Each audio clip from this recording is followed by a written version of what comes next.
มือสูงค่ามือสูงพ่อแม่พี่น้องเฮาใต้ก็เฮา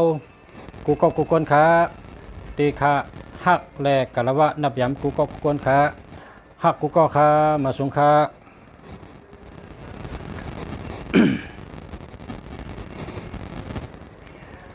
มือสูงค่ามาสูงค่าข้อที่หนึ่งมาในเตเอาตั้งหู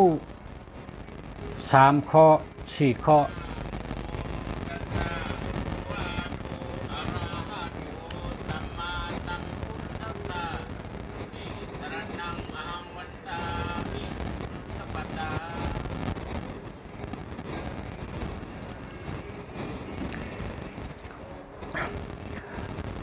มาสูงค่า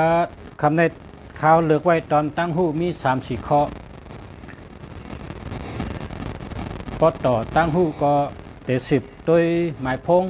อันพอมีพี่น้องถามไว้เมื่อกลางเนื้ออ่ำตั้งได้ตอบได้ตอบหมายพงค่ะโหตีอันคัดเลือกไว้ตอนปันพอมีพี่น้องผู้ถมยี่น้องเขาจึงข้อที่หนึ่งการงานสังกอเย้าเฮ็ดลองสังกอเย้าพอเฮาสืบเฮ็ดกว่าติ๊กอ่ำกึดอ่ำลืออ่ำแดกไล่พอในจึงการสังกอตีถึงตีออกมันไลกูเมียวขาคนเฮ็ดการเปิ้นอ่ำอุบเสแลอย่างกว่าตั้งหนาการงานเป็นห้อยมือเนสักเสเมื่อนังเจ้าคู่หมอหลวงเจ้ากลางเสือแต้มไว้ปับเล็กสาที่สลาญานมันตั้งหน้าตั้งหลังอันในเปิดห้องว่าเป็นน้ำกัดห้อยมือเจ้าปอกคู่หลวงเฮาเจ้ากลางเสืออันในห้องน้ำกัดลายมือสั่งว่าเป็นก้นอุบหลายๆก้นไหนเตะเมื่อเดี๋ยวเจ้าปอกคู่หลวงเจ้ากลางเสือรับหลอยเงินหลอยคำกะลายปากเปียสั่งว่าอุบหลายๆก้นเตะเตะอ่ำลืมกว่าหมดเตะอ่ำมีเผอหันน้ำกัดห้อยมือติงเจ้าเฮ็ดไว้ก็เพื่อว่าน้ำกัดตั้งคัดเจออันเจ้าปอคู่หลวงเฮาเจ้ากลางเสือเฮ็ดไว้แต้มไว้ปับสาติสลาญานมันตั้งหน้าตั้งหลังและมีมาต่อถึงวันเมื่อไหร่เป็นเจ้าไหนคะพอไม่เป็นน้องเขาพอคัดเจอเตะกึดไว้ห้อยมือน้ำกัดปั่นลูกลางตั้งหน้าปั่นลูกหลานตั้งหน้าการสังกอเย้าเข้าหลูเฮ็ดติ๊กอย่าไปกึดอย่าไปลืออย่าไปป้ออย่าไปขั้นอย่าไปแดกลายอันเฮาเคยเป็นอันเฮาเคยเฮ็ดอันเฮาเอ็นอ่านไว้อันเฮายังอ่านไว้นั่นพอเฮาสืบเฮ็ดอ่ำกึดอ่ำลือป้อไหนอันเรายุบย้อมมันจะขึ้นเป็นตอนสอนอันเดาพิษเปิงกว่ามันจะเป็นตอนสอนเฮามือนาจะแคมต้นหรือเก่าแลกว่าไว้ไรหรือเก่าคืบหน้าขึ้นหน้าไรหรือเก่าในข้อที่หนึ่งใครว่าแต่หรือไรคัดเจอสืบย่างจูดังยังอ่านเฮาถึงที่อ่องมันหน้าการสังก็เย้าสั่งว่าเฮาคัดเจออ่ำกึดอ่ำลืออ่ำดักลายป้อไหนจึงเตถึงที่อ่องมันอ่ำห้างในข้อที่หนึ่งกันข้อที่สองเฮ็ดน้ำเฮ็ดการในเฮ็ดน้ำเฮ็ดตัวทบน้ำเพราะเป็นก้นอ่องเล็กน้ำก้นหมอเล็กน้ำก้นจั่นเล็กสูงเพราะเขาจั่นเล็กสูงเสียหลายอ่ำเฮ็ดตัวทบอ่ำมาเฮ็ดการทบมือป้อไหนจึงอ่ำมีน้ำหนักสังอันเขาเจ้าหมอไว้นั่นจั่นเล็กเขาอ่ำมีน้ำหนักก็เปิดเท่านั้นแหละ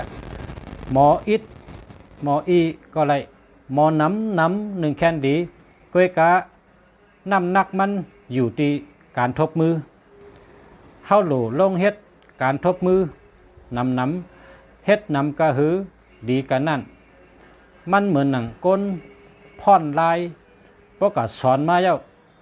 พ่อนลายจึงกูวันอันเฮาสอนมานั่น60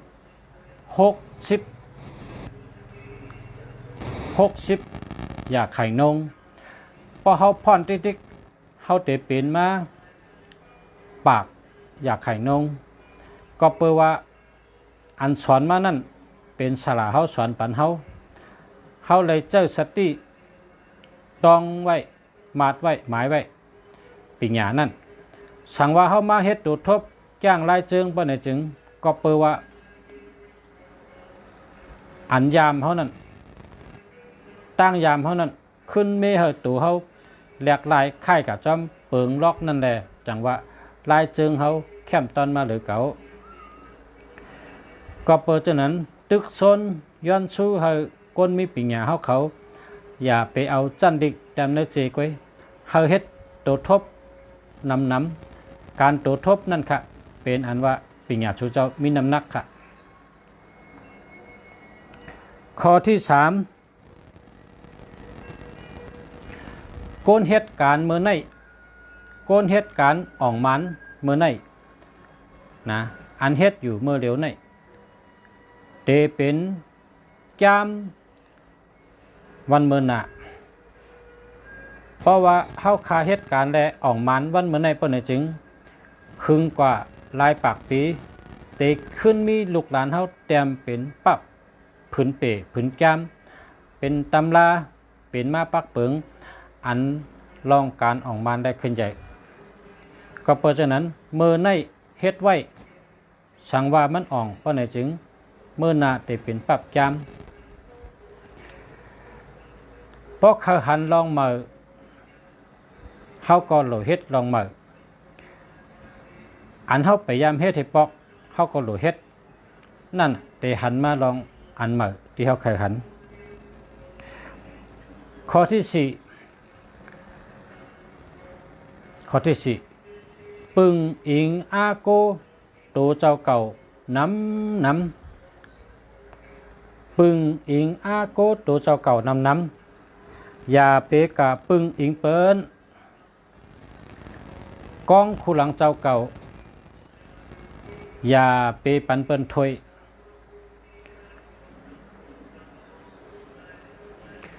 กองคู่หลังเจ้าเก่าเฮาเจ้าเก่าไล่ถอยใจก็เหลวต่างเยิงอ่านก็เหมือนกันอย่าไปเอาต่างเยิงอ่านเฮากว่าปึงอิงเปิ้นผักไว้เปิ้นก็เปิดมันเป็นต่างเยิงอ่านเฮาไปตัวเฮาแห้งเจอเฮาแห้งตัวเฮาตีนมือเฮาหลู่ลูกเฮ็ดจังไกแมนยาวกว่าจังไกแคมเพราะว่าต่างเยิงอ่านเฮามีเฮาซ้ำกับผักเปิ้นเฮ็ดปันกะอาโกเปิ้นกะใจใหญ่เปิ้นปึงอิงเปิ้นเปิ้นไหนจึงมันตื้นเหมือนใจเฮาเหรอพอเฮาคาเฮมันแคมจึงของรักของเฮานำกัดเฮาตีนมือเฮาสายใจเฮากองคู่หลังเฮาลิ้นก็ลิ้นเฮาเจอเฮาเป็นพรดีขึ้นตัดตัวเฮาเกยอย่าไปกับผักเปิ้นดาราอย่าไปกับผักเปิ้นดาราได้เป็นข้อที่4อย่าไปเอากล้องคู่หลังกับผักเปิ้นถอยใจปันดารานะครับเนาะข้อที่4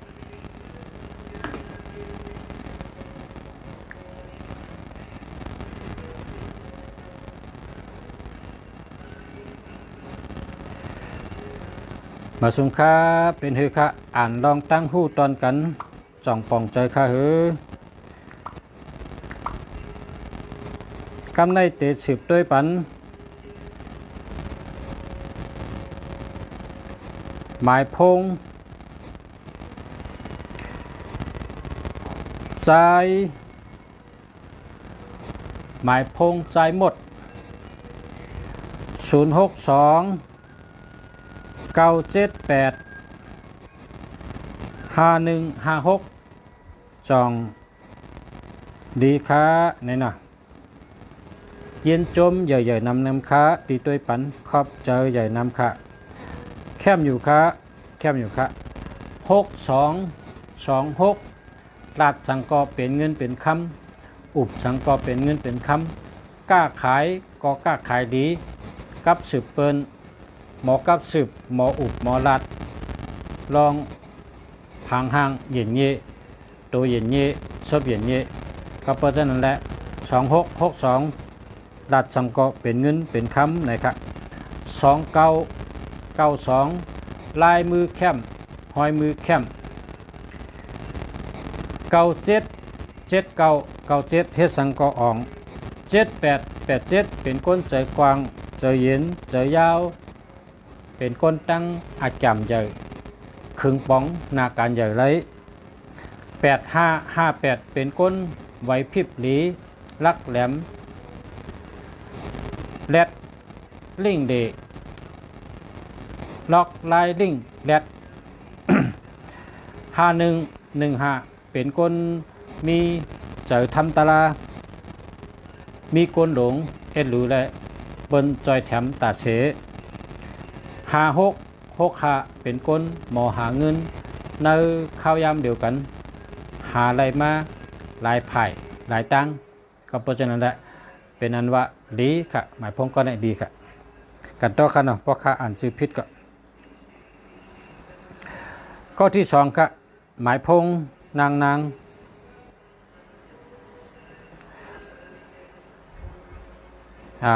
งถามว่าวันอาทิตย์เจอหมายพงสังฆาเนี่ยเนาะเจอเฮาแม่นนามเจอเฮามีเงิน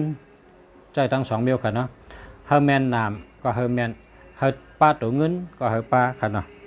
เพราะว่าอันใดแม่นนามในก็ต้วยขึ้นตั้งหลังอ่ะภาษาก็รัดไปอันใดเป็นตัวเงินในก็ต้วยขึ้นตั้งหลังนะภาษาก็รัดไว้เยอะนะต้วยแทงก้อนึงมาสุงค่าชื่อว่าเอหอมนะครับเนาะ0979836514อันนี้ก็ดีเต้ๆค่ะเนาะ97เฮ็ดสังกออ่อง98มีอำนาจมีปรามี83เป็นก้นปลายวนแดดนับลองตอกลองออกแห้งลองแห้งตูลองชบไว้แล้วก็ลองตัวคิงเหตุการณ์ไว้ใช่ไหมครับแข็งแล้วก็6556เป็นก้นหมอหาเงินในข้าวยามเดียวกันหลายไผ่หลายตั้ง3663ตั้งหักดีเงินดีสร้างร่างใจกูเมียวค่ะ3615เป็นก้นมีใจทำตะลาหลายตั้งใจแถมตีก้นหลง54เป็นก้นรักแหลมและมีปิญญาได้ว่าดีค่ะหมายพงเอหอมนะครับชื่อเอหอมเนาะเกิดกันต่อกันเนาะเพราะอ่านผิดก็นะ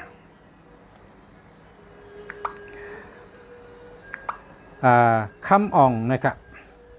คำอ่องในมีหมายพง2อัน0932859878นะอันในแต่แคมเตะอันหมายพง878นี่ลุงศักดิ์ยำรัดมา2-3 ปอกมีก้นก้อนึงนะซื้อได้ห่มรัดอ่ะเพราะว่าห่มระยะนะข้างเปิดมันเจ้าเฮ็ดขายเข้าขายพักในเมื่อก่อนเมื่อปนมา30 ปีนี่มันเจ้าขาดเทียก็ขายค่ะขาดตีงเหตุก็ขายค่ะขายเข้าขายพักกันนั่นค่ะเนาะก้อยกะในข้าวตัง20 ปีมาตั้งในนี่ตีนั้นมันซื้อไรเชอ่ำกาซื้อป้าขอบเอาหิมหอมมันนี่ไรทั้งหมดค่ะนะไรทั้งหมดค่ะอันนี้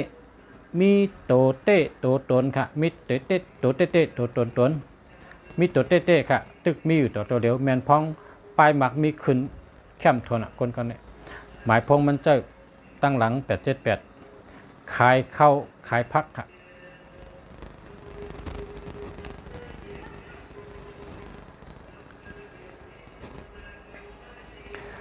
ขายข้าวขายพักหุงข้าวหุงพักให้ก็ขายก้อยกะอ่ำใจว่าข้าวพักไม่เหลวมันนำหนาตั้งกินเนี่ยเพราะเขากะ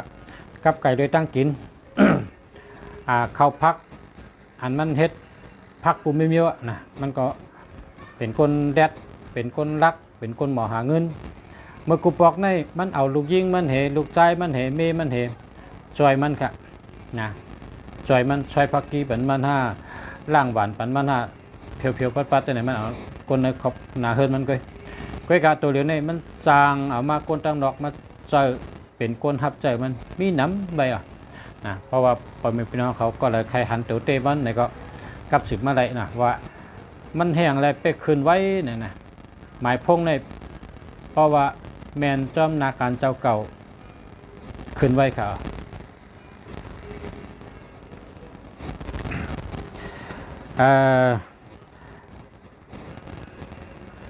คำออกในหมายพงอันในแคมเต้ๆนะ878นี่นะ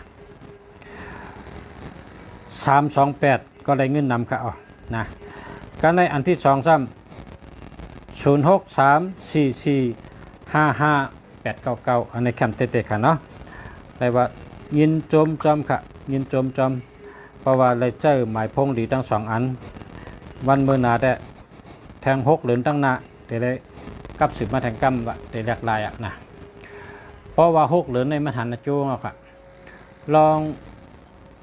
องสั่งเกาหลีเพราะ6เหรียญในมันหันนะจูงอ่ะมาสุงคาปอสระด้วยปันหมายพงอีกหนึ่ง0948434296นะเจอแล้วค่ะเนาะเจอแล้วค่ะรูปเดียวให้ตัวค่ะนางคำลุงทอน0947456454อันนี้ก็แคมค่ะ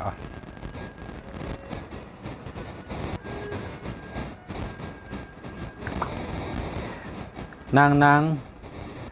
0949011367อันนี้ได้เอา8ให้นะเอา8ให้อย่าไปใจ13ต่อชายใหญ่เจอปิดเจอแก้มเจอลำไงมีเพนะ13แล้วก็67นะ67ในแต่มวยหลงอำตันเป็นก็เป็นอำตันลู่ก็ลู่นะอำตันผัดกันก็ผัดกันกับ67เนี่ย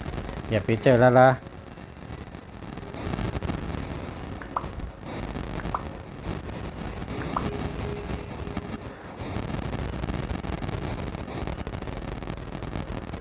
สายจอมบันนะครับสายจอมบันค่ะเนาะมาสูงค่า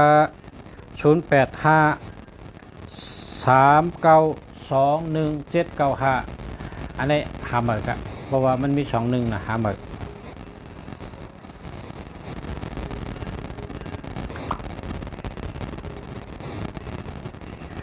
ใครถ่อมวันจมวันผู้ค่ะเพราะใครถ่อมวันจมวันผู้ก็ด้วยขึ้นตั้งหลังนะพรดีมันนำน่ะวันโจมเฮ็ดให้เปิ้นโจมวันโจมนิกนามเปิ้นวันผู้เฮ็ดให้ชื่อเสียงดีชื่อเสียงหลังเต้นนามปอเต้นโจเต้นลาบเต้นเมตตาเต้นกาขายเต้นเมียกโจจัตตาเต้นเมียกกำจัตตาเมียกวันเมียกเมืองเมียกนามเมืองจะในเปิ้นเฮ็ดวันผู้ค่ะเพราะวันผู้ไหนแน่คนหูจักน้ำนามเมเกาชะตังดีชื่อเสียงดีชื่อเสียงหลังนะวันผู้นะ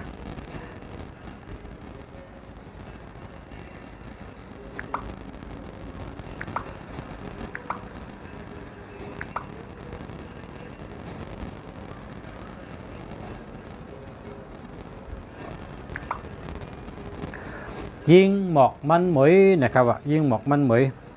0619127930อันในมันมี12ค่ะเพราะมี12ในเราได้หาเหมือก็ค่ะ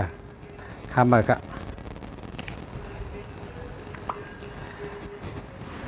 มองเป้าหมอก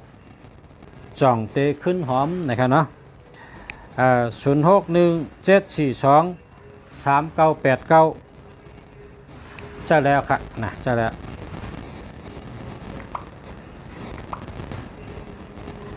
จ่ายแสงนะครับว่า0943950792นะจองมันแคมค่ะเนาะก็เจ้าแล้วค่ะนะเจ้าแล้ว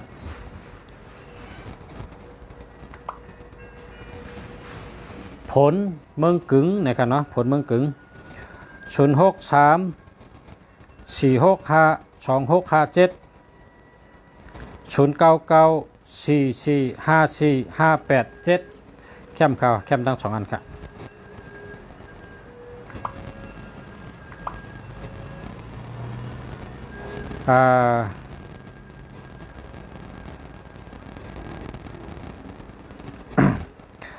063 662 5841อันนี้ก็ดีครับเนาะใจอ่อนเกซี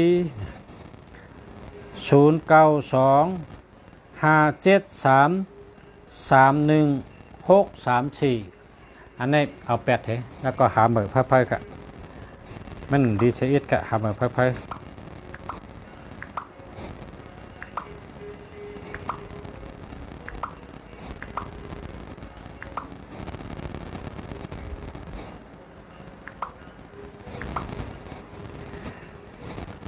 ลักจริงเจอ087336989637นี่กันต่อครับ3773นี่เป็นก้นเด็กก้นต้อง3773นี่เป็นก้นเด็กก้นต้องนะก้นอันเหตุการณ์ตีนเสือผมแห้งให้ปอกนั่นนะ3773นี่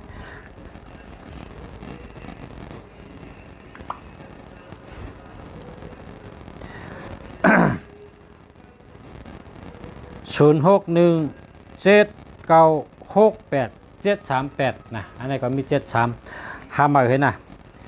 ก็เลยมี73ในหามา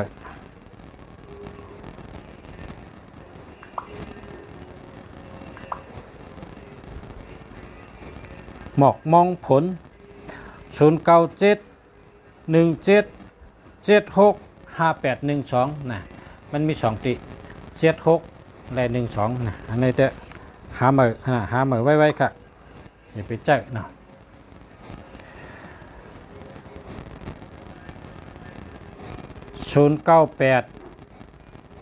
947 730806อันนี้ก็หาเมื่อไว้ค่ะ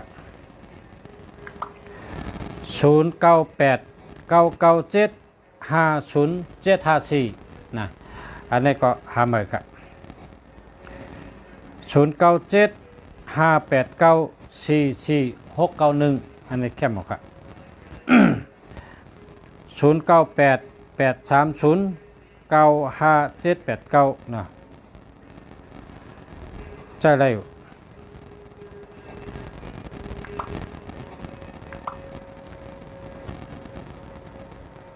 094485522อันนี้หาใหม่ครับดิ094 972 6708อันนี้หาใหม่06118388117นั่นหาใหม่ครับนะ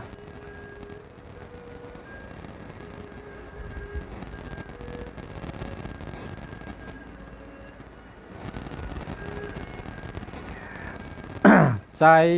อ่องคำนั่นเนาะใจอ่องคำ0909195774นี่นะแล้วก็จะแล้วนะเพราะว่ามีเงินนำกระชื่นแคมเพราะซื้อแทงให้ป้าตัวเงินนะให้ป้าตัวเงินแล้วก็ศูนย์เอาตัวเร็วกัน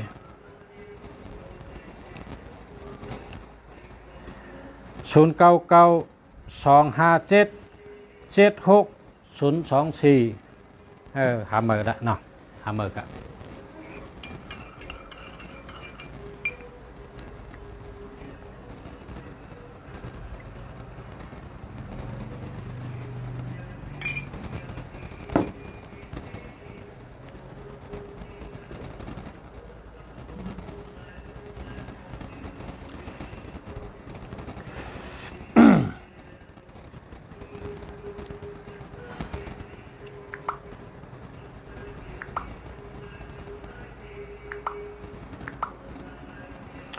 061-948-7556นะอันนี้จะแล้วครับ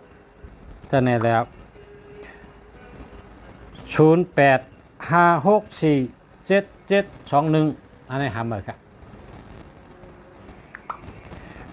0947288675อันนี้หาเบอร์ครับเนาะหาเบอร์0975486967นะมี67หาเบอร์ครับ0991416808นะใจไรอย่าไปใจหึงนะอย่าไปใจเขายาวนะมันมีเงินเหนือไหนแต่ว่ามันดีเพราะหึงมาเป็นเพไปอยู่ดีมแคมอย่าไปใจหึงอ่ะนะอย่าไปใจหึงป้อมใจหึงเต็มเปียงเคยกับป้อมมีทางเบิ้งก็ใจอันดีไงอันตีมดีก็อย่าไปใจ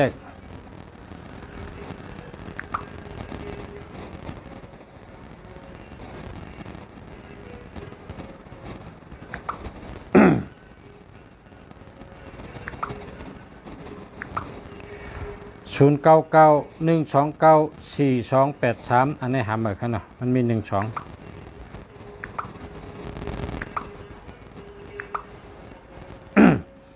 0966666769มันมี67นะพอมี67ในเปิ่นจะเปิ่นเอานะหาเหมือนกัน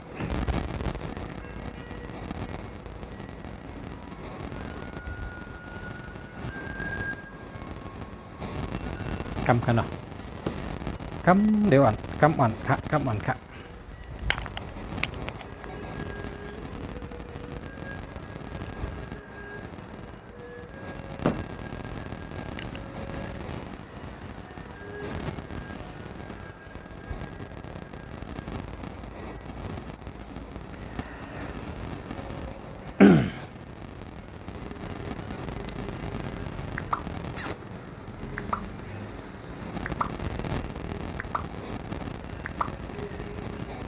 มาสุงคาปอสระใจเมืองแก้วทองแสง0993577961แคมจะดีเอาค่ะดีเอาค่ะดีเต้ๆค่ะคำนะมาสุงคาปอสระ0804949613นะอันนี้หาเบอร์นะหาเบอร์ค่ะหาเบอร์ค่ะ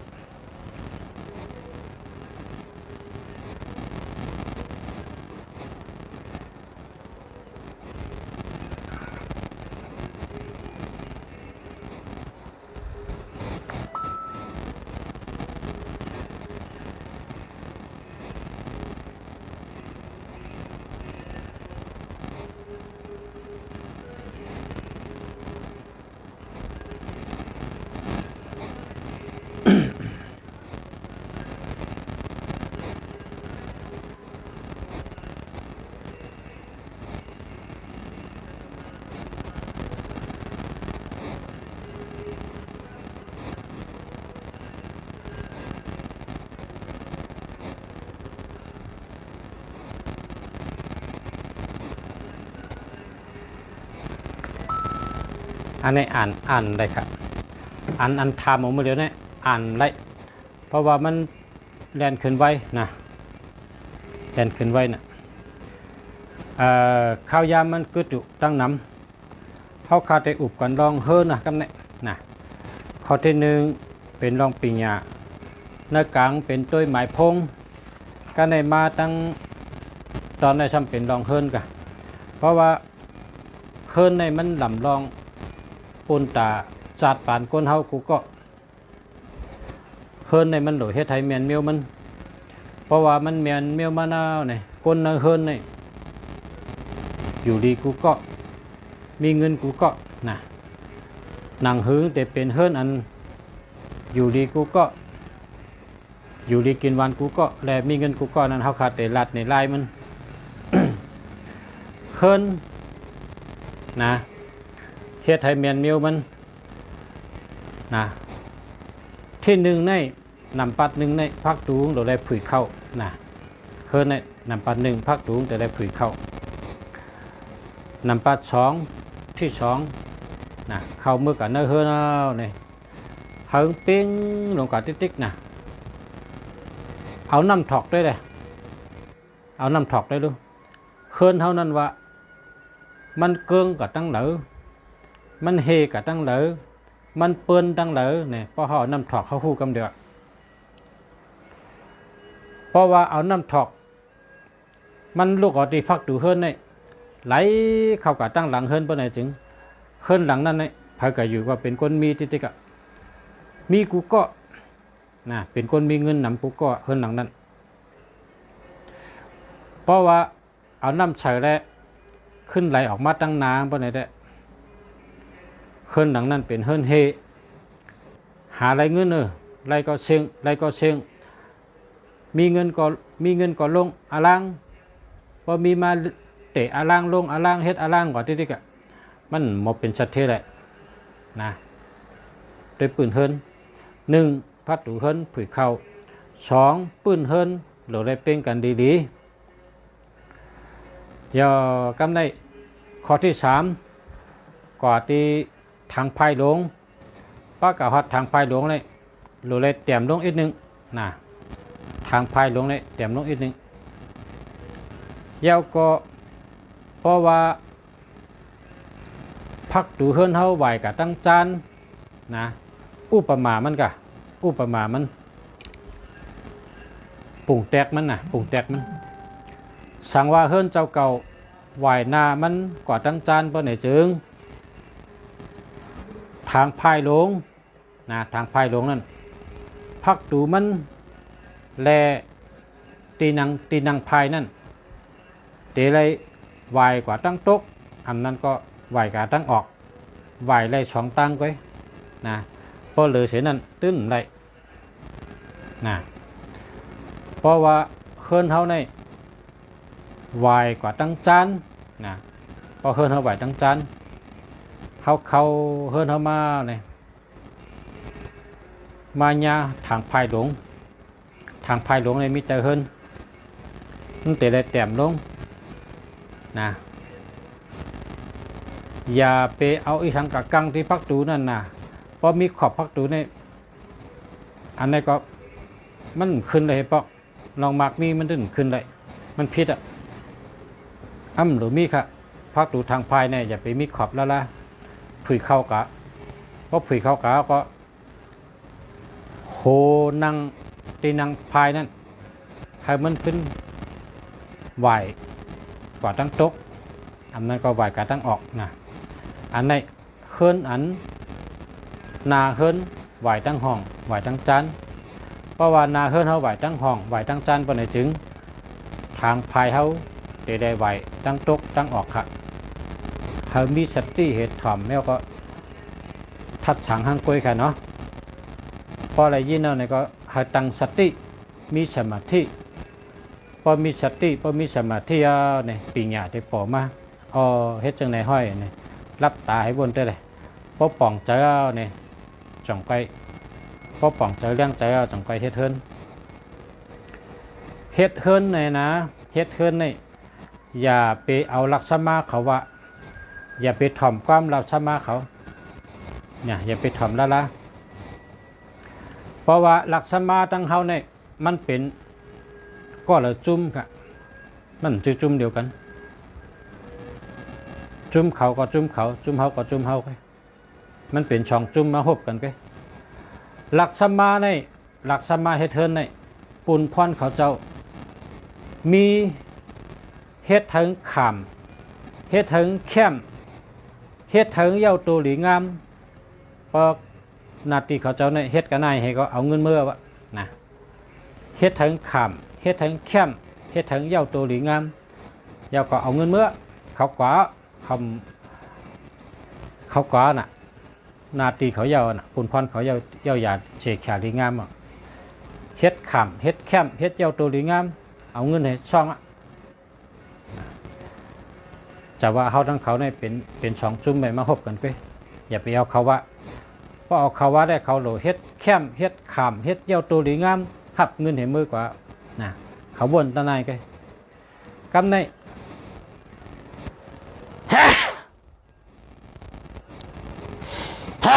กันต่อค่ะกันต่อค่ะกันต่อค่ะ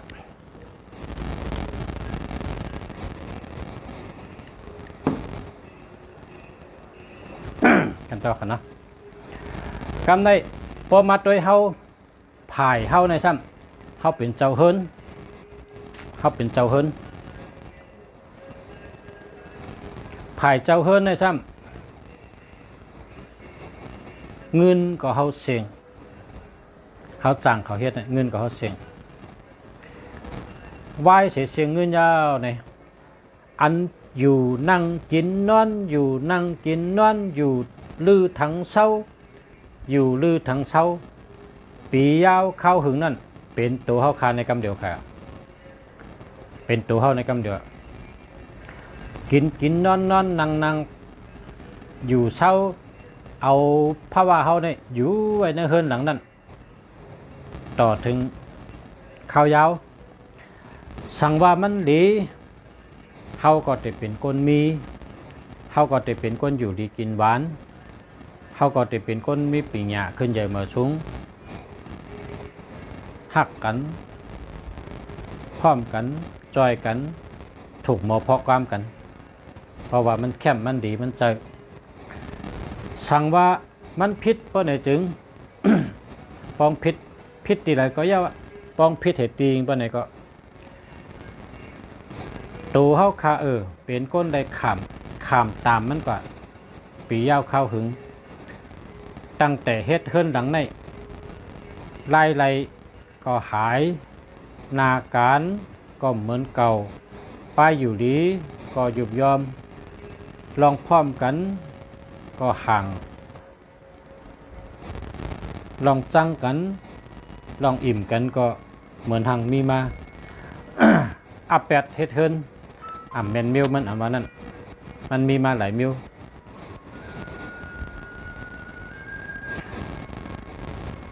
ก็เพราะฉะนั้นเฮาคาอันเฮาเป็นโกนกับปันเหมือนนี่เฮาหลูมีการพัฒนาป้ายเลยก็ย่ากูป้ายเฮามีการพัฒนาเพราะว่ามีการพัฒนาเพราะไหนเด้เฮาเตเป็นก้นอยู่ที่เก่าคึดเปิ้นตั้นเปิ้นเปียงเปิ้นป่นเปิ้นนั่นก้อย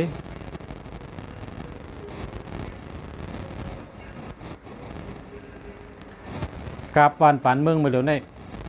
ภายอะไรก็ยะภายเผอภายมันหลูพัฒนาค่ะ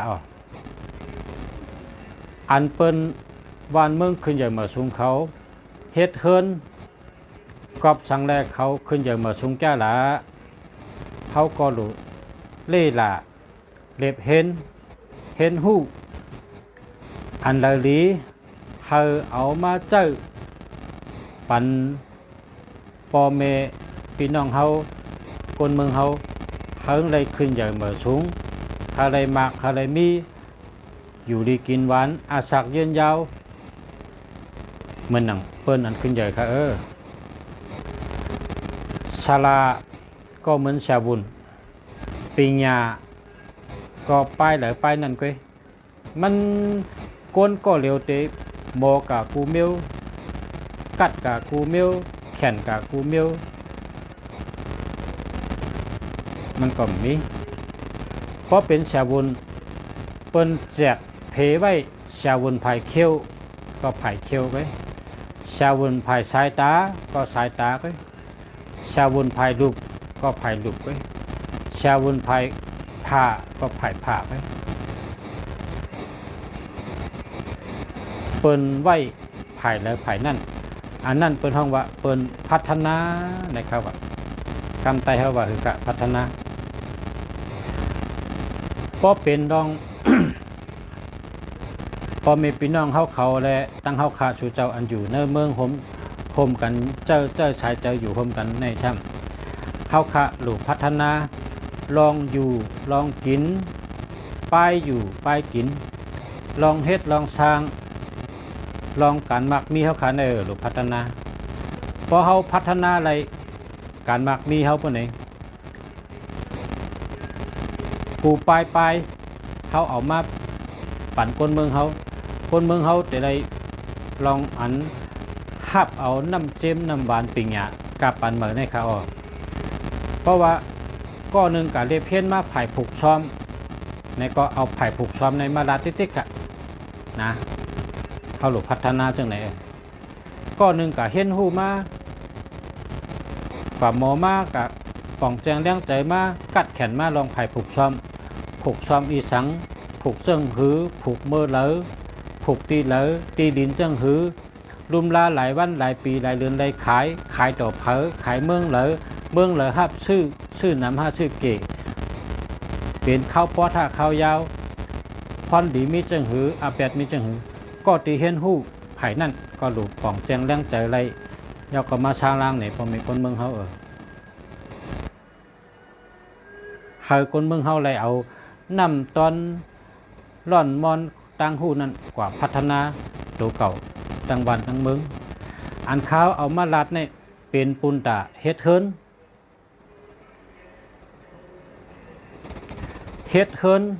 เฮอร์เมนมิลมันและนอนเฮอร์เมนมิลมันนะนอนเฮอร์เมนมิลมันนอนในก็ชูเจ้าเล็บเห็นด้วยเลยเล่หลาด้วยเลยเพราะว่าลูกอ่อนเฮิรนหรือลูกปอเผอเมเผอสุกด้วยละนอนเอาโหออกพักตูมาปียาวข้าวหึงปะไหนจึงนะกว่าด้วยละเฮิรนหลังนั้นกว่าถามปอเมมันก็ปอเมมันดัดกันเดียวปอเมมันแต่ว่าอาโลลูกเขาในตื่นนะลูกเขาในว่าหยาบนะลูกเขาในถอมก้ามเผอพอเราสอนก็ไม่ขอความขอในนี้แต่ได้ยินค่ะสุกัดตุ้ยละนะสุกัดตุ้ยละขอความขอในแต่ได้ยินอะลูกเผอล่างเผอนอนเอาก็หัวออกตั้งพักดูปียาวเข้าหึงมาเป็นเจ้านั้นครับเผอรัดก็มันถอม กับไก่เลยเฮิรนเขาหลุดนอนให้แมนเมียวมันสั่งว่ามีลูกยิงนะสั่งว่ามีลูกยิงซ้ำตั้งแต่เรียกต่อถึงป้อใหญ่เนี่ยนอนเอาโหกว่าตั้งขวามือป้อไหนจึงนั่นน่ะลูกอ่อนยิงเสร็จตาก็ใจเขานั่นเหมือนก้นใจค่ะเฮ็ดการก็เฮ็ดหิบเฮ็ดแนดเฮ็ดไว้พกพริกพึกผักเหมือนก้นใจหมดอ่ะนะแคมเต็มแคมเป็นหนังเฮ็ดไว้เฮ็ดเหมือนก้นใจกูลองใจก็เป็นก้นใจอาจารย์ก็เหมือนก้นใจตั้งเฮ็ดก็เหมือนก้นใจค่ะก็เปิงกับนอนไผ่ก้นใจค่ะนะครับนอนผิดสั่งว่าเป็นลูกยิงสาวนอนตั้งนั้นใจเป็นก้นใจสั่งมีลูกใจซ้ำนอนไผ่ใช่ตั้งแต่เล็กต่อใหญ่เพื่อนจึงลูกใจเฮิรนนั่นเสริงเป็นเมยิงค่ะโตเป็นก้นใจเสริงเป็นเมยิงนะครับนอนพิษอันว่านั้นเป็นจังนั้นค่ะนอนก็โหลแมนเมลมัน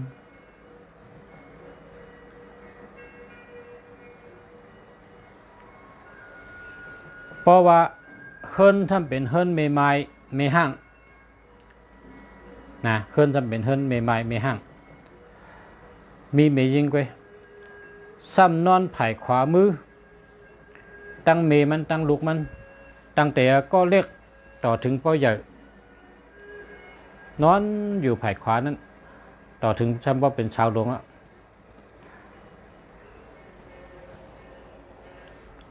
เขาสองก้อนในอ่ำใจไม่ลุกกันจะเขาสองก้อนในเป็น ไตก่อกันก้อยโหว่าเป็นกันค่ะเขาจงก็มีลูกเนี่ยนะโหว่าเป็นกันนะมีอำนาจเป็นกันนะมีน้ำกัดเป็นกันนะพอหึงมาลูกสาวก็ไม่ไล่โผก็เปิดว่าน้ำเจิงเหมือนคนใจกว่ามันมีคนใจก็เลยที่ฮัดมาเอาอะครับนะครับเป็นเช่นนั้นครับปนนอนพิษ พอมีลูกใจถ้าเป็นลูกใหม่ไม่ห้างมีคนใจนอนอยู่ภายใต้ตั้งแต่เล็กจนใหญ่เพื่อนจริงเพราะก่อใหญ่มากลูกนั่นถ้าเป็นช่างด่าน้ำใจมันช่ำอาแกงมันช่ำตั้งลาดมันช่ำทัดใจมันช่ำเป็นคนยิ่งกว่านะครับนอนพิษปนนอนพิษเป็นเช่นนั้นครับอันนี้เจอห้าเจอชูเจ้าเจ้าสติปัญญาลงกว่าเล็บเห็นเป็นตัวทบในเมืองสู่เจ้าได้เลย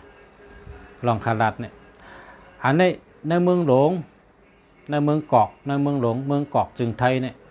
เมืองกอกในปนห้องว่าเมืองกอกพอความเมืองในปนห้องว่ากุ้งเทียบแต่ว่าพอความไตว่าความกำผาว่าในปนห้องว่าเมืองกอกในเมืองกอกเนี่ยโกนเนี่ยน้ำทนเปิ้นก็ตัวจังไหนค่ะเปิ้นก็ตัวจังไหนเฮาคาโลเล็บเห็นว่าเมืองกอกนี่เป็นเมืองขึ้นใหญ่มาสูงป้ายหมากมีแคมป์โกนต่างเมืองจำปาอะไรมาหากินกติอันป้ายหมากมีดีหรือเปิ้นนั่นนะป้ายหมากมีแคมป์หรือเปิ้นนั่นกติปอกนั่นชื่อมันห้องว่ายาวราชดินนั้นคนในหาเงินเนรินหลายๆค่ะนะหาเงินเนรินหลายๆหาเงินทั้งกลางวันกลางคืนค่ะกันนะรายเงินอยู่ทั้งวันทั้งคืนค่ะเขาห้องเซนตังนักกาเพราะความเมืองในเป็นห้องว่าถนนมังกรนะครับรายการที่เมืองใต้เขาน่ะไปมีเขาขาดหลัดเขามีในเมืองใต้เขาพี่น้องใต้เขามึนตาด้วยกำผามึนตาปิญญาด้วยกำผาค่ะอย่าไปตื้อเพราะชูเจ้าตื้อในชูเจ้าที่ว่าทุ่งจำปอเมเฮา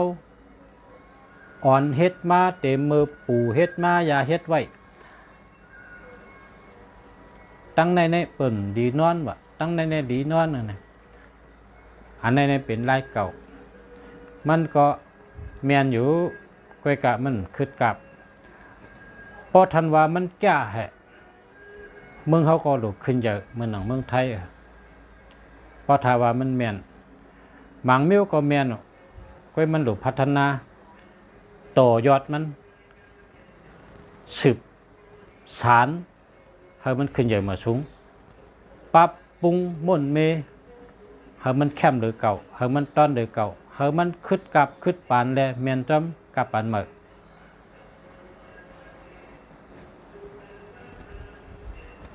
พอเขาเอาปิญญาสังก็ยะเขาพัฒนาตีเลยตีนั่นไหนมันอิงเหนือเงาลายตีนั่นเสียแล้วอย่างหักมีโหมีตนมีกิ่งมีใบขึ้นมาเลยมันมีเปิงตายตีเลยเหมือนตั้งเฮ็ดกันมักมีผูกซ้อมตีเลยผูกเลยสังผูกเย้าหลีแต่ได้ผูกกันนั่นป้ายมักมีอันตีคนเขาหาป้ายมักมีก็เหมือนกันครับตีอันป้ายมักมีหลีเพิ่นห้องว่าทำได้หลีที่อยู่ก็แมนแล้วก็แมนตั้งโหลก้นตั้งน้ำเจ้าแล้วก็แมนตีก้นตั้งน้ำมาง่าย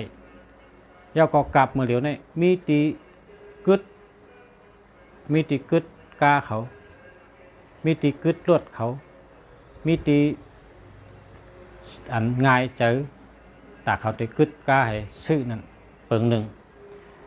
ในก็เจอเควกะมือเหลียวในวันมือในอ่ำเจอจังนั้นเยอะมีติดกึดกาก็เจออยู่มีติดกึดตดก็เจออยู่มือเหลียวในซ้ำวันมือในค่ะนะวันมือในมือในเมียนมือวันที่10 เหรียญ2/63นะมือในซ้ำฉลาเขาว่าเงินไหนมันมีเนื้อล้มนะครับว่าตัวเดียวนี้เงินเนี่ยมันมีเนื้อล้มมันปิ้วอยู่เนื้อล้มเนี่ยโลกลางเอามีเนื้อล้มโลกลางเอาโลแนงกลางเอาเงินเนี่ยมันมีเนื้อล้มเมื่อกูปอกในเป็นกลางเอาตีล้านมีร้านใหญ่ๆมีลูกน้องนำลงทุนนำไปให้เจ้าไหนวันเมื่อไหร่ทำเปิ้นแหลกลายมาเป็นกลางเงินเอาเนื้อล้มก้นตัวเดียวในก้นตัวเดียวในก้นเมื่อไหร่ในโลได้มีปิญญา3 มิล ปิญญาที่1นะเฮามีปิญญาอันออกมาลัดเหมือนลุงชาติเนี่ยเฮียก็เฮามี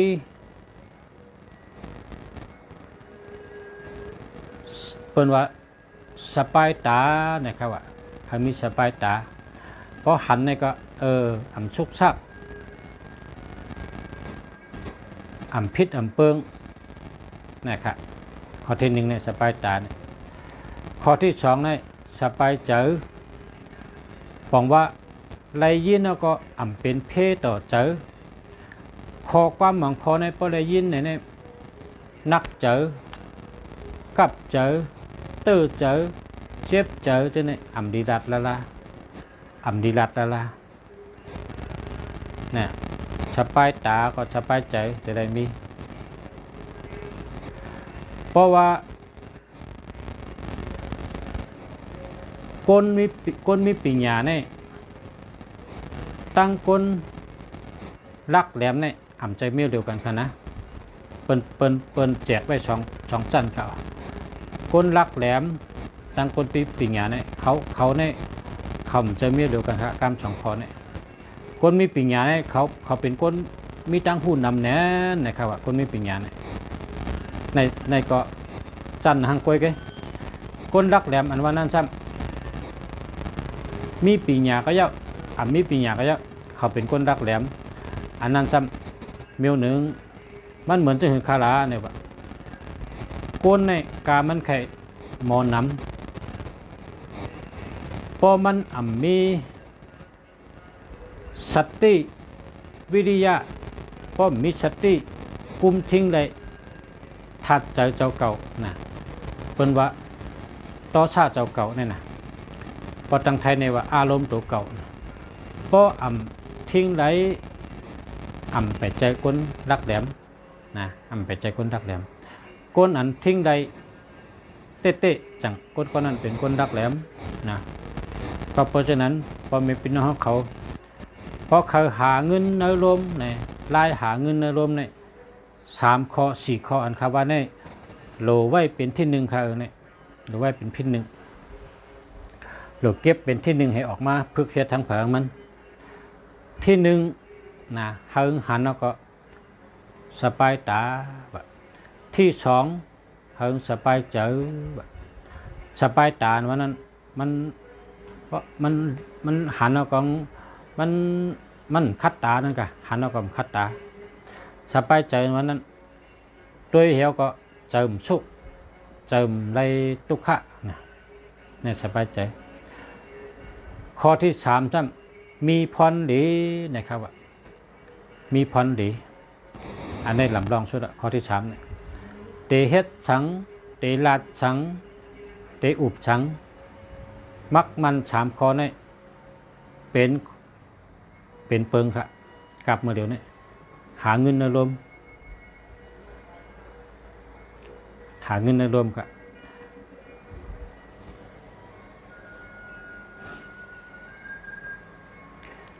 เพราะว่า กรรมไตเฮาในเมื่อก่อนในเปิ้นสอนกันว่าหมอลาดเป็นสัตเทอัมหมอลาดเป็นเพกรรมเมื่อก่อนนั้นเอามาพัฒนาเจ้าเป็นคอปันสัตติตัวเก่าตาเชพอเจอลำอย่าไปออกมาละพอเจออำจอก็อย่าไปออกมาละป้มไปมีลองตั้งแดดเน็ตแดดโตเจอเตะก็อย่าไปลาด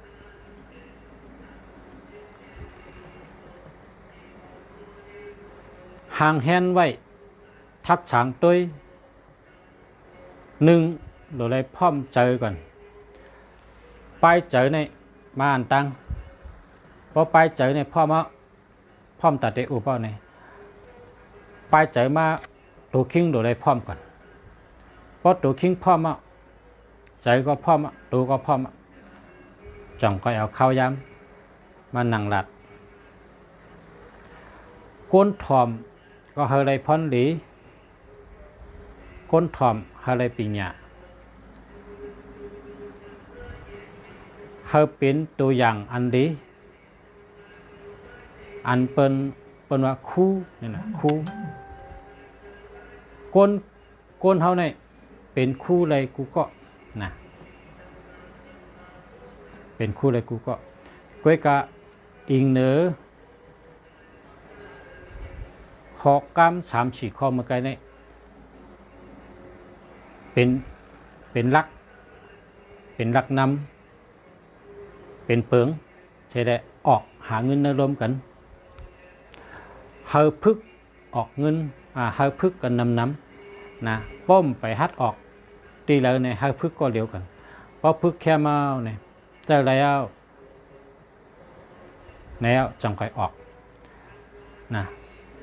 พอเฮ็ดความไตเฮาสอนไว้ทางคองอย่าไปเฮ็ดผิดละเปิ้นว่าอาจู10เปิงอำตันอาแปด1เปิงนะครับว่าก็เพราะฉะนั้นอาจู10เปิงอำตันอาแปด1เปิงในกรรมเขาได้ก็หลเอามามัดจับใจเข้าไว้ตาเสว่าเฮามีสติทัดฉางตัวเก่าตาเสนะเฮามีสติทัดฉางตั้งหลัดตัวเก่าความหลัดในไทยในเพิ่นสอนว่าเป็นบ่หลัดกาเนี่ยเป็นเจิกมัดตัวเก่าขึ้นนะครับว่าบ่หลัดจะเมื่อไปหลัดเฮาวนด้วยก่อนกึ่งดีลาดท่าอำกึ่งดีลาดเจ้าเป็นลองเต้ห้าอำใจลองเต้มีพรดีห้าอำมีพรดีลีเต้ห้าอำลีเต้เฮาตัวเจ้าเก่าได้ฮู้แดดเน็ตแดดโตหลีงามจังไปมาลัดเมื่อนังอีสังก็ยาวกะพอลัดหมังเบี้ยวก็ติกะตื้อต่างเกาะก็เริ่มลัดนะลองไรก็ลีสังเป็นลองเต้และจือใจจังไปลัดสังว่าทางอยู่พอมี2ข้อเนี่ยจะไปดัดแล้วล่ะอยู่ว่าลีเตนะอยู่ว่าเจเตนะอยู่ว่าแคมเตนะว่าป้าอยู่เนี่ยอย่าไปมาหลัดทางว่างเต็มเป็นนั่นทางว่างติดลีวเตเนี่ยพวกมี2ข้อเนี่ยอย่าไปเอามาออกเนลมแล้วล่ะนะก็แปลว่าเฮาคาเตปันพรดีเปิ้นปันตั้งหูเปิ้นอันวันนั้นนำปัดหนึ่งเราได้ทัดฉางแล้วก็เราได้ขึงไว้หางแฮนไว้ทัดฉางด้วยตัวเก่ากันพอมันแคมและมีพรดีจือเจอจังไปออกในลม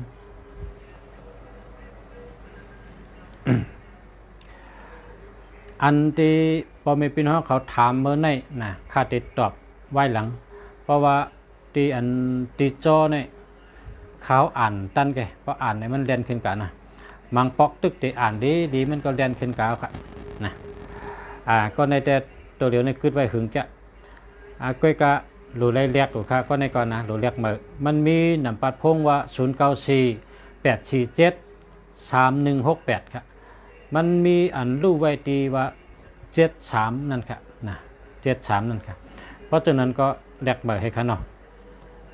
เรียกเมื่อให้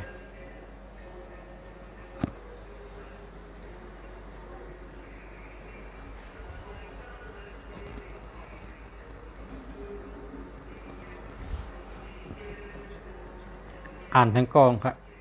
094850289289นะ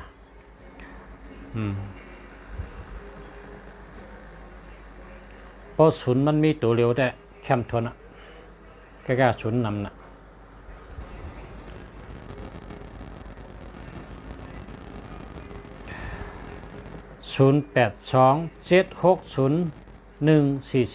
อันนี้ก็ศูนย์มันนำหนักกันเนาะ0925869399อันนี้ดีครับ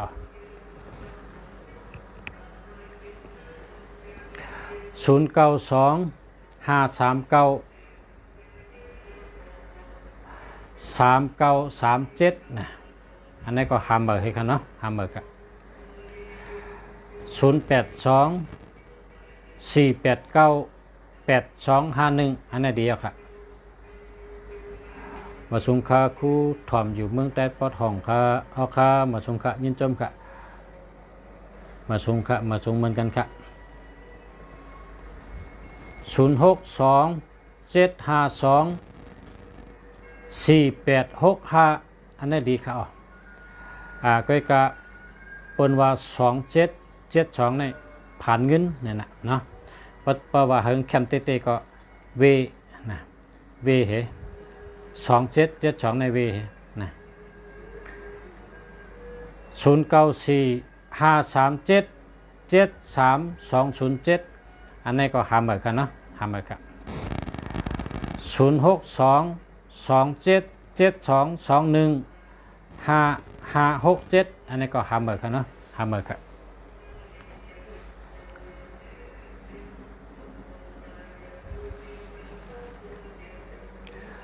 096872670702อันนี้หาเหมือนกันดีครับหาเหมือนกำในอาขิงก็เดมคาเดลัดนี่ว่าโหหุบจู้ลองหมายพงโหลเลเวมี6ตัวค่ะเนาะอันโหลเลเวในมี6ตัวไงเพราะเหลือเห็นนั่นก็เจออะไรกันนะใน6ตัวนั้นเวตัวราคาเนี่ยตัวที่1ในเว12นะ12ตัวที่1ค่ะเนี่ย12อันนั้นก็21อันในเวครับ1221 13อันนั้นก็31 18อันนั้นก็81ที่ในเวเสอย่าไปเอาเวไกลๆแทง3ตัวก็27อันนั้นก็72 37อันนั้นก็73 67อันนั้นก็76อันนี้ก็เวไกลๆเวไรๆมีตีเหลือก็อย่าไปเอาปามาตีเหลือก็อย่าไปเอาเฮเวเฮนะเพราะถามว่าอธิเปงปังว่าจังหือในคาเตลัดนี่ว่า1221เปิ้นหักเฮก็หัก1331มีเพค่ะรสชาติใหญ่จะปิดจะแก้มจะลำไง1881เฮาเฮ็ดดีต่อเปิ้นก็ฮู้เกจูเฮาเสมกายาก้นแดนก้นเป็ดก้นเกาอ่ำชื่ออ่ำโยต่อเฮาพอโผเจ้าก็อ่ำชื่อต่อเมพอเมเจ้าชื่อต่อโผมีใจชื่อโยต่อกันได้ก็กันก็อ่ำชื่ออ่ำโยต่อกันกินจิกตอกจอกเป็ดแดนกินกัน1881เปิ้นเจ้า2772เฮ็ดจังไดเปิ้นเจ้าเนี่ยเปิ้นว่า2772ในมันมีเงินมันมีเงิน3773ในแห่งอะไรเป็นเจ้าก็แปลว่า3773ในเป็นทุกค่าเหตุการณ์เหือไรไข้ย่อยตีนกลตีนเชยประจำป้อมแห่งไรเฮ็ดอยู่ติ๊กเหตุการณ์นัก นักหนาละมีเผยหรือเขาแล้วก็6 7 7 6นั่นเพียงแหลมเจ้าเนี่ยก็แปลว่า6 7แต่7 6นี่ตันเป็นก็เป็นปันลงกะตันรู้ก็รู้แล้วกะตันชุ่มก็ชุ่มกว่านะก็เปิดเจอนั้นได้เขาห้องว่าม้วยหลงนะครับใน6ตัวใน6กูในอย่าไปใจละพอมีพี่น้องเขาเฮาไปไกลๆเสียห้างเผยห้างมันหรือเสียในก็มีแทงคอหนึ่งพอเขากับชื่อหมายพงนะจึงไข่ไก่เอาลูกเดียวก็นะไข่ไก่เอาลูกเดียวก็นะไข่ไก่นั่นเอาไล่ลูกเดียวก็ครับนะเอาศูนย์มันตัวเดียวก็นะเอาศูนย์มันตัวเดียวก็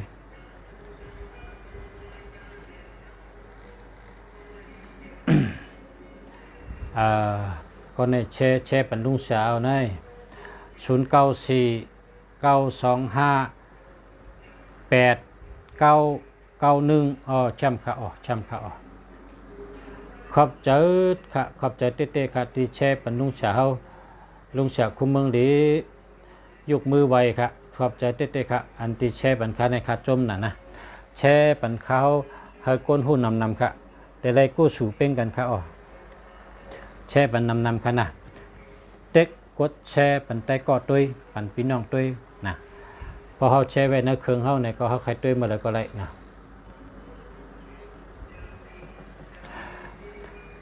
เหมาใต้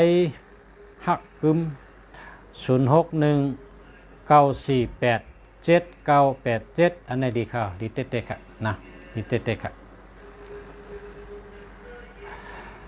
ตัวนับหลีหมายพงหลีโหลได้มีเงินนั่นตัวนับมีเงินตัวนับหลีมีอยู่รายกู้ค่ะเมื่อนัง1551ดีเต๊ะๆค่ะ1551แล้วก็242366637887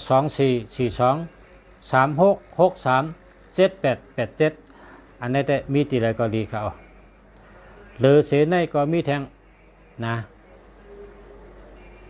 62266336 6446 6556 6996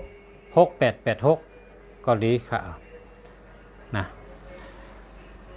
เหลือเศษในก็มีอยู่ตั้งนำค่ะก็เป็นตัวหนึ่งในก็15 19 16 14ว่าเป็นตัว2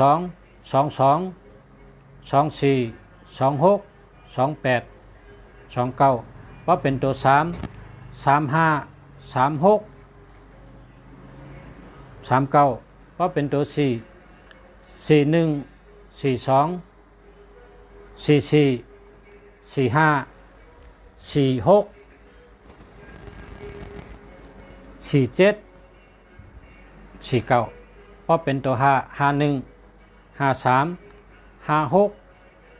59ว่าเป็นตัว6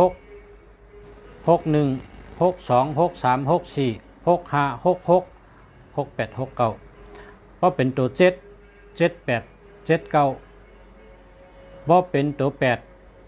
87 89 82ว่าเป็นตัว9เข้าไรกูติ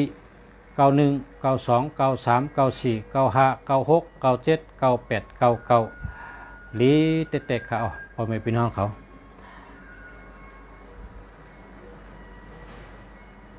อันใดก็ยากเพราะว่าดีในก็เอามาเจออันใดก็ยากเพราะว่ามีพรดีในก็เฮวีเฮเฮเปียดเฮเฮาคาโลหักตัวเฮาคาคนเฮาคาเกิดมา1จัด1ปันนำปัด1ที่1ในโลหักตัวเฮาคาเพราะเฮาคำหักเพิ่นได้มาหักละเพราะเจ้าเก่าหมอหักเจ้าเก่าขึ้นเฮ็ดถือเลยว่าเจ้าเก่าได้กะหักเปิ้นละการนั่งตัวเจ้าเก่าย่างหมอหักขึ้นย่างหมอหรือขึ้นย่างหมอลุ่มลาขึ้นซ้ำกะหักเปิ้นเตะเคยโขก้อยเพราะว่าชูเจ้าหักตัวเก่าเตะเพราะในจึงลุ่มลาตัวเก่าเฮอตัวเก่าในอยู่ลีกินหวานหลอดเพขึ้นเยอะเหมื่อสูงมีปัญญาเพราะในจึงต่างมิ้วนั่นเตะป่อมาหังกุยมันขา ก็เปิดฉะนั้นแหละที่หนึ่งยุ่มตัวเก่าที่หนึ่งหักตัวเก่าดีหรือเปิ้นขาออพอเฮาขาดลาดว่าลุ่มลาดตัวเก่าก็หวังว่าเฮ็ดให้เจ้าเก่ามีลองอยู่ดีและมีลองขึ้นใหญ่มาทรงขาออหมายพงดีก็เจอหมายพงอ่ำดีก็อย่าไปเจอเฮิรนเฮาเฮ็ดเถิงดีพอเฮิรนเฮาดีเฮาได้ดีทั้งเฮิรนพอเฮิรนเฮาอ่ำดีเฮาได้ปากันเฮ้อหยาบตั้งเฮิรนขาออลองเลยก็เย้าเมียวเลยก็เย้าตัวเฮาคาหรือมีสติพอเฮามีสติเฮาได้มีสมาธิพอมีสติมีสมาธิพอในถึงปัญญาอันว่านั้นมันเกิดมาป่อมากำเดียวค่ะอ๋อพอเฮาคาหันตั้งออกเฮาเฮ็ดพักดูพอเฮาคาหันตั้งออกเฮาพอกพักดูได้เพราะว่ามันสูงหนาขึ้นได้เพราะนั้นจึงเฮ็ดคู่ใดขึ้นค่ะแล้วขึ้นไรอ้อตัวเฮาพอเฮาใครหมอลิกเฮาก็หลุดซ้อนลิกค่ะตัวเฮาพอเฮาใครมีปัญญาเฮาก็หลุดหาปัญญาใส่ค่ะตัวเฮาพอเฮาใครฮู้ลองเลยเฮาก็หลุดหาลองนั่นใส่ค่ะอันดีมันพอห้ำพอเป็นตาเจ็บซ้ำกว่าจู้ชาวุนไผ่ยาเขียวปะเนี่ยจึงก็นั่นเป็นชาวุนเขียวแมงไปซ้ำกับเจ้ายาตามันก็แมนตังมันค่ะรู้ไรกว่าเฮอร์แมนตีกว่าเฮอร์แมนตังกว่าเฮอร์แมนไผ่ดูเฮาก่อนหนังนั้นพอเฮาหลู่ลองสังเฮาก็เจนจ้าว่าตั้งหลู่เฮานั้นเป็นรองในจังไหนเนี่ยมือเฮาวนใดเจนจ้าอะไรเย้าเฮาตัดสินใจเฮ็ดเจ้าเนี่ยพอเฮาตัดสินใจหักตัวเก่าเพราะในจึงอันเลยลีก็เอามาใส่ตัวเจ้าเก่าแล้วเมียวเลยลีก็เอามาคึกกับจับตัวเก่าไว้แล้วในการนาเนี่ยเงินมีแนวโน้มแทงในการนาแทง10 ปีชูเจ้าแต่หันไปว่าเงินแนวโน้มเป็นถือเปิ้นเตหาเงินเนรมกันขายเอาตั้งแต่ในกะพึกไว้ค่ะละลูกหลานดานเฮาเขา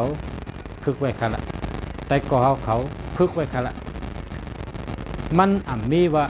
ตกลื่นเยาในมันมีอย่างที่หนึ่งพึกยางค่ะเลยพออะไรอย่างหนึ่งเอาก็อย่างที่สองติดจอมมาค่ะอ๋อเพราะว่าตีปุ่นนั่นไก่หนาเพราะเจ้าเก่านั่งเสวนจังไหนแต่ถึงเลยเสปอกรอกามันเป็ดหนึ่งไก่เพราะเจ้าเก่าไปกว่า1 วัน3 อย่าง4 อย่าง5 อย่างเพราะไหนจึงหึงติกัดถึงกันนั้นค่ะอ๋อ1 กึด1 หึง1 ไป1 เจียวหอดถึงค่ะเคยเฮ็ดสังเคยไรสังเคยเป็นจังหือเคยเฮ็ดจังหือเจ้าเก่าเยื่องอ่านมีอีสังอย่าไปหลากหลายสืบเฮ็ดกว่าติ๊กคาแลตินนั่นค่ะเป็นรองอ่องมันเจ้าเก่าเพราะเจ้าเก่าบ่นว่าเจอเย้าซื้อเย้าไหนเจ้าเก่ายุ่มนั่นเป็นแห้งใจเจ้าเก่าเป็นแห้งตัวเจ้าเก่าเป็นกามเจ้าเก่าปันมาเย้าเจ้าเก่าเฮ็ดติ๊กแลวันหนึ่งมันตื่นเป็นหนังเจ้าเก่าเคยเป็นนั่นค่ะอ้อการสังก็เยอะเพราะอะไรตีเฮ็ดอย่าไปกึดอย่าไปหนหลังอย่าไปใจตกอย่าไปกั้นอย่าไปถอยมีสติมีสมาธิพอมีสติมีสมาธิปัญญาปอมาเฮ็ดกว่าติ๊กมันติแคมตอนกว่าติ๊กก้อยขาลองมักมีเฮากับป่นมากับเฮาไรพัฒนาแหละเป็นจังไหนตั้งแต่เมื่อไหร่กะเฮาพัฒนาค่ะแล้วเมค่ะเลยเมค่ะเลยเมเหิงดีนะเมเหิงเข้มเมเหิงดีเมเหิงแมนเมเหิงถูกนะพอเมหนึ่งตื่นดีมาตื่นเข้มมาตื่นตอนมาตื่นมา หรือมากูเมียวเขาเจ้าสติมีสมาธิเจ้าปัญญาเหเมนะมือเหลียวในต่อซะเปิ้นเจ้าเย้าค่ะเปิ้นเจ้าต่อซะเปิ้นเอาปัญญาเฮ็ดก็ตูเผาใจมันเจ้าปัญญาเพราะเขามีปัญญากว่าอยู่ที่แล้วเนี่ยก็เป็นที่เปิ้นหักเขาก็ว่าปัญญาเนี่ยมันปันอ่ำเชียงไหลมันเหมือนต้นไผ่อันแรงไว้ก็เลยมาจับกะเขาก็แรงทางกันนั้นใครปัญญาเฮาขามีไว้ลาดอยู่น้ำก็มันเชียงไอ้ปอกมันจะมีมาแทงไปกะเฮาขามาลาดชูเจ้าหนึ่งหมายพงอันดีเจ้าค่ะหมายพงอ่ำลีอย่าไปเจ้าสองเฮ็ดเฮิรนเฮ็ดจังไหนค่ะนอนเฮ็ดจังไหนค่ะพักตูงไว้กับจังไหนค่ะเข่งพลาไว้จังไหนค่ะปนนอนในกลางพักกลางยุ่งให้ค่ะทางพายเฮ็ดแต้มลงค่ะป้นเฮิรนออกกับญาสองพายทั้งแต้มลงแทงค่ะลาดจังไหนนี่พอชูเจ้าเฮ็ดจอมนะแทงหกเหลือนตั้งหน้าเจออันชูเจ้าทำให้ได้เกะไข่ห้างกุ้ยเฮ็ดเอาห้างกุ้ยให้แมนลายมันนั่นแทงหกเหลือนตั้งหน้าชูเจ้าขึ้นกับสืบมาเฮาเตะไล่ลัดกันเฮาเตะไล่ลัดต่อกันอยู่ค่ะแทงหกเหลือนตั้งหน้าชูเจ้าเป็นก้นลีเลือเก่ามักมีเลือเก่าอยู่ลีกินหวานนาการลีเลือเก่าไปการเงินก็เยอะไปอยู่ลีก็เยอะแคมต้นเลือเก่าค่ะเฮ็ดด้วยค่ะอ่านข่าวจากคุเมืองลีลาดชูเจ้าว่าเฮิรนเฮ็ดจังไหนนอนเฮ็ดจังไหนพักตูงผุยเข้าหน้านอนกับตั้งในหน้าทางพายเฮ็ดในหน้าสองพายเฮ็ดในหน้าติคาลาดอยู่ในหกเหลือนก็ชูเจ้าเตไล่หันพรดีมันปันชูเจ้ามายาวนะพอมีคนมาลาดว่าเอาโหกะตั้งแน่มดีวะเอาโหกะตั้งแน่มดีถามมันดูเอาโหกะตั้งเลยดีถามมันคำเดียวอยู่เมืองใต้เศรษฐทอมอยู่ค่ะเอาค่ะยินจมค่ะพี่น้องเมืองใต้เอาค่ะแต่พี่น้องผู้ถมยินกูก็กูคนขามาสงค่ะเนาะยันสู้ให้กูก็ขึ้นใหญ่มาสูงกูก็ค่ะเนาะให้ขึ้นใหญ่มาสูงเย้าก็ปีในผูกไว้หมักน้ำเต้าน้ำน่ะปีในผูกไว้หมักน้ำเต้าน้ำนี่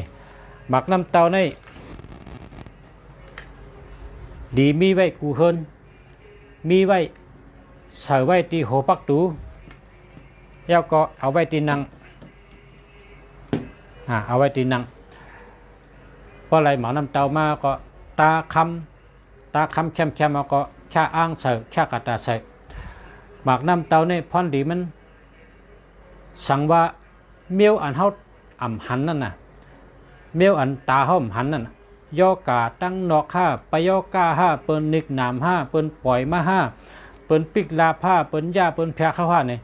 หมักน้ำเต้าได้มันกินเป็ดมดข้าวฉะนั้นมันกินเขาก่อนเนื้อหมักน้ำเต้ามดใครอ่ะเพราะชูเจ้าใครหันว่าหมักน้ำเต้าในแก้มอกกะหือเนี่ย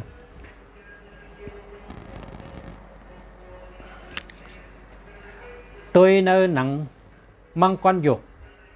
เย้าเกาะตัวเนื้อหนังไอลิงหนังคุณหองแล้วก็มีทางเรืองหนึ่งมีทางเมียวลืมเกาะขักไก่ตัวลองหมักน้ำเต้าเนี่ยมันจ่อยก้นเท่าไรอันตาก้นเท่าตัวหันนั้นมันจ่อยได้กูเมียวค่ะเมื่อค่ำเมื่อคืนเขานอนรับเอาเนี่ยพอเปิดปล่อยมาเมียวดีเนี่ยก็มันเข้ากับเนื้อหมาน้ำเต้าป้องเข้ากับเนื้อหมาน้ำเต้าเนี่ยได้นะมันเป็นเพศต่อก้นเฮาอย่างหมักน้ำเต้าในซ้ำขึ้นปั่นให้ก้นอันโกไก่มาน้ำเต้านั้นอยู่ดีกินหวานขึ้นหลังนั้นอยู่ดีกินหวานค่ะหาเงินได้หลีนาการไปหมักมีแคมค่ะอันนี้นะผูกไว้น้ำหมักน้ำเต้านะปีได้มาเฮงเลยใส่กันกูหอกูเฮิรนปีในเขาขามาลัดไว้ให้ผูกน้ำให้มีไว้น้ำเมื่อเดี๋ยวในแมนพองหมากมันอย่าไปกินขนาดเก็บไว้แห้งๆจับตูนมันเขานี่ใหญ่ๆให้ไหนนะอันใหญ่ๆให้เนี่ย น่ะอันใหญ่ๆที่ไหนหมักน้ำเต้าแล้วก็ในอันแฉมึงดีเฮ็ดออกมาอ่างเอาจับพักดูไว้นั่นอ่างอันเปิดใส่ที่พักดูมีเสือเผือกแล้วก็มีนักกานะแล้วก็ใส่ไว้ที่หัวพักดูแล้วก็มีแทงเสือกับแล้วอันนี้ก็ใส่ไว้ที่หัวพักดูเฮ็ดจังไหนครับแทงหกเลยเนี่ยชูเจ้าลีกูเจ้าใครลีกูเฮิรนใครนะป้อมไปไรเฮ็ดก็อย่าไปเจอเล็กมันพอไรยินเอาในแต่เมื่อนั่นไปไรเฮ็ดก็เมื่อนามาแต่ไรเฮ็ดอยู่พอเฮ็ดเด็กขึ้นใหญ่มาสูงนะก็เปิดว่าอันเขาเอามาลัดเนี่ยเปิ้นเจอมาปียาวเข้าหึงเปิ้นขึ้นใหญ่มาสูงหนาวค่ะเปิ้นขึ้นใหญ่มาสูงหนาเพราะเป็นน้ำก็เปิ้นในเปิ้นเป็นน้ำปางลายเอาขนาดเนาะเปิ้นขึ้นใหญ่มาสูงหนาเขาเลยเอาอันตาหันตัวทบสลาเขาสอนเขาใครเลยเอาขึ้นมาลัดในพ่อแม่พี่น้องผู้ทำเนียนเขาเอากับเจ้าตื้อเป็นพรดีเขาสู่เจ้าเลยเป็นก้นอยู่ดีกินหวานอายุยืนยาวแล้วก็เฮ็ดการมากมีขึ้นใหญ่มาสูงก้นเฮิรนหักกันพร้อมกันถ่อมความกันมุงมองหันลองหลีตอนมือนานั่นค่ะลองหลีตื้อตอนมือนานั่นลองขึ้นใหญ่มาสูงมือนาขึ้นใหญ่กัดเย็นมือนานั่นค่ะเนาะข้าวยำก็ได้ก็เหลือเมื่อได้อุพึงนะก็เมื่อพุกก็หกกันแทงค่ะเมื่อในก็ย้อนช่วยกูก็อยู่ดีกินหวานเหตุการณ์ขึ้นใหญ่มาสูงอยู่ดีมีเงินขึ้นใหญ่เฮิงกูก็กูก้นย้อนเธอพี่น้องผู้ทำเงินกูก็ขึ้นใหญ่เฮิงขึ้นใหญ่เฮิงกูก็กูก้นขามาสูงขาย้อนอยู่ดีมีเงินห่างดีกึกปื้นกูก็กูก้นขามาสูงขา